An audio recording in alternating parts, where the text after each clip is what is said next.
Guys જય માતાજી, good morning. આજે આપણે ચાનો વિડીયો બનાવવાનો।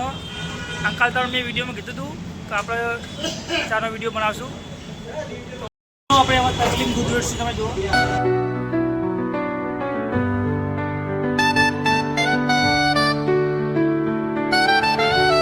તો ગાઈસ હવે આપણે આદુ નાખ્યું ચામાં, એટલે સ્વાદ માટે તો આદુ જોવો જ। તો ગાઈસ આપણે ચા તૈયાર થઈ જશે હવે, અને ગળી દઈએ આપણે।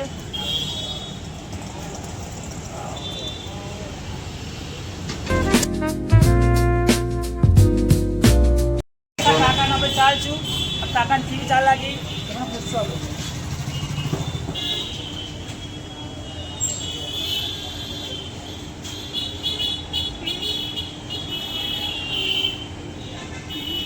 તમારી ચા કેવી લાગી તમને? ચા બહુ મસ્ત લાગી હો। હું તો પીવું છું પછી બીજા પણ બીજાને દેખાઈ આવજો। તો મિત્રો આ કાકા કે તમે વાપરો, કાકાને ચા સારી લાગી તો તમારે પણ પીવી હોય ને તો મારી હોટલ છે ડિસ્ટ્રિક્ટ નેચર એન્ટી મેડિકલની ફોર્મ, તો તમે પણ અવશ્ય ચા પીવા આવજો, એનો સ્વાદ લેજો। જય માતા।